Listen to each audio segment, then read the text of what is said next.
తెలంగాణలో ఏం అభివృద్ధి జరిగింది? పెట్టుబడులు తగ్గిపోయాయి. పరిస్థితి ఎక్కడ వేసిన గొంగళి అక్కడే ఉంది. అప్పట్లో ఎలా ఉండేది తెలంగాణ, ఇప్పుడు ఎలా ఉంది? ఇలా బీఆర్ఎస్ నేతలు తెగ చెబుతున్నారు కదా.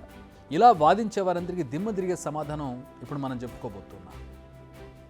తెలంగాణలో పెట్టుబడులు ఏమాత్రం తగ్గలేదు సరికదా, భారీగా పెరిగాయి. అది కూడా అలా ఇలా కాదు. ఈ పెట్టుబడులు ఏకంగా 132.5% ఉంది. అంటే 2023 ఫినాన్షియల్ ఇయర్ కంటే 2024 ఫినాన్షియల్ ఇయర్లో ఏకంగా డబుల్ అయ్యాయి తెలంగాణలో పెట్టుబడులు. 2023 ఫినాన్షియల్ ఇయర్లో $1.3 బిలియన్ పెట్టుబడులు రాగా 2024 ఫినాన్షియల్కి వచ్చేసరికి అది $3 బిలియన్ చేరింది. డబ్బుల రూపంలో చూసుకుంటే దేశంలో 5వ ప్లేస్లో ఉండగా గ్రోత్ రేట్లో చూసుకుంటే 132%తో మన దరిదాపుల్లో కూడా ఎవరూ లేరు. మీరు అనొచ్చు, తెలంగాణలో కాంగ్రెస్ అధికారంలోకి వచ్చి 6 నెలలే అయింది కదా, ఈ క్రెడిట్ మొత్తాన్ని కాంగ్రెస్ గవర్నమెంట్కి ఎలా ఇస్తారు? బట్ ఉంది, దానికి కూడా ఒక రీజన్ ఉంది.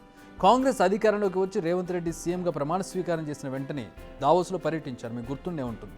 ఈ పర్యటన ఎంతగా సక్సెస్ అయిందంటే అంతకుముందు ఏడాది తెలంగాణకు వచ్చిన పెట్టుబడుల కంటే 2 పెట్టుబడులు తెలంగాణకు వచ్చాయి. ఏకంగా 40,232 కోట్ల పెట్టుబడులను తెలంగాణకు తీసుకొచ్చారు రేవంత్ రెడ్డి. ఆదానీ గ్రూప్ నుంచి మొదలు పెడితే అనేక మల్టీనేషనల్ కంపెనీలు తెలంగాణతో ఒప్పందాలు చేసుకున్నాయి. Pharma, agro, IT, transport, medical tourism ఇలా అనేక రంగాలకు చెందిన కంపెనీలతో చర్చలు జరిపి ఒప్పందాలు ఫిక్స్ చేసుకున్నారు. అంతేకాదు, తెలంగాణ విదేశీ పెట్టుబడిదారులకు స్వర్గధామంగా మార్చేందుకు మరింత కృషి చేశారు. ఫలితం ఫారిన్ డైరెక్ట్ ఇన్వెస్ట్మెంట్స్ గణనీయంగా పెరిగాయి. అంటే తెలంగాణ కంటే ఇతర రాష్ట్రాలకు పెట్టుబడులు రాలేదా అంటే వచ్చాయనే చెప్పాలి. ఎఫ్డీఐ సాధించిన రాష్ట్రాల లిస్టులో టాప్ ప్లేస్లో ఉంది గుజరాత్. 2023లో $4.7 బిలియన్ పెట్టుబడులు రాగా 2024 వచ్చేసరికి అది $7.3 బిలియన్ చేరింది. కానీ గ్రోత్ రేట్ చూసుకుంటే మాత్రం కేవలం 54.9% మాత్రమే ఉంది. ఆ తర్వాత మహారాష్ట్ర, తమిళనాడులో కూడా పెరిగాయి. మహారాష్ట్రలో $0.3 బిలియన్, తమిళనాడులో $0.2 బిలియన్ మాత్రమే పెరిగాయి. కానీ తెలంగాణలో మాత్రం 2 పెరిగాయి పెట్టుబడులు. ఇక మన పక్క రాష్ట్రమైన కర్ణాటక పరిస్థితి అయితే ఇంకా దారుణంగా ఉంది. 2023లో $10.4 బిలియన్ ఉన్న పెట్టుబడులు 2024 వచ్చేసరికి $6.6 బిలియన్ పడిపోయింది. అంటే కర్ణాటకలో 37% పెట్టుబడులు తగ్గిపోయాయి. ఢిల్లీలో కూడా అంతే. రాజధాని ప్రాంతంలో 13.4% పెట్టుబడులు తగ్గిపోయాయి ఈ ఫైనాన్షియల్ ఇయర్కి. వెస్ట్ బెంగాల్లో కూడా 15.2% తగ్గిపోయాయి. ఇలా తగ్గిపోయిన పెట్టుబడులన్నీ తెలంగాణకు తరలి వచ్చినట్టుగా కనిపిస్తోంది. అంతేకాదు, మహారాష్ట్ర, తమిళనాడుకు వెళ్లాల్సిన అనేక పెట్టుబడులు కూడా తెలంగాణకు డైవర్ట్ అయినట్టుగా కనిపిస్తోంది. మరి ఇదంతా ఎందుకు జరుగుతుంది? ఊరికైతే జరగదు కదా. తెలంగాణను పెట్టుబడిదారులు ఎందుకు స్వర్గధామంగా భావిస్తున్నారు? ఎందుకు తరలి వస్తున్నారు? ఎందుకు ఇలా $1 బిలియన్ కుమ్మరిస్తున్నారు? వీటికి ఆన్సర్, వారికి ఇక్కడ అన్ని ఫెసిలిటీస్ అందుబాటులో ఉన్నాయి.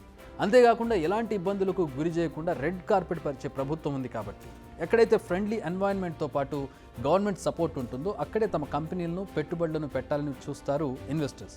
అందుకే హైదరాబాద్కు తరలి వస్తున్నారు. రాష్ట్రాల వారీగా చూస్తే కొన్నిటికి గుడ్ న్యూస్, కొన్ని రాష్ట్రాలకు బ్యాడ్ న్యూస్. ఇక నేషనల్ వైడ్గా చూస్తే మాత్రం ఇండియా పరిస్థితి దారుణంగా ఉందని చెప్పాలి. ఎందుకు ఈ మాట అనాల్సి వస్తుందంటే 2022లో ప్రపంచంలో 8వ స్థానంలో ఉన్న ఇండియా 2023 వచ్చేసరికి 15వ స్థానానికి పడిపోయింది. ఒక్క ఏడాదిలో ఏకంగా 43% ఎఫ్డీఐలు తగ్గిపోయాయి. 2022లో ఇండియాకు $49.38 బిలియన్ ఎఫ్డీఐలు రాగా 2023లో అది $28.16 బిలియన్ పడిపోయింది. 2047 వరకు అభివృద్ధి చెందిన ఆర్థిక వ్యవస్థగా మార్చాలన్న ప్రధాని మోడీ కలలు తీరుతాయా అనే డౌట్ను రేకెత్తించేలా ఉన్నాయి ఈ లెక్కలు. అయితే కాస్త సంతోషించాల్సిన విషయం ఏంటంటే greenfield projects, international projects, finance డీల్స్లో మాత్రం టాప్ 5లో ఉంది ఇండియా.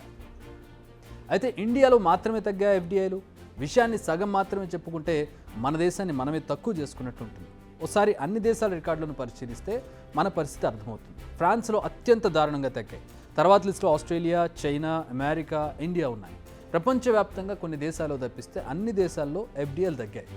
అయితే ఇలాంటి విపత్కర పరిస్థితుల్లో కూడా తెలంగాణ గ్రోత్ రేట్ను సాధించడం మాత్రం ప్రజలకు సంబంధించి ఖచ్చితంగా గుడ్ న్యూసే.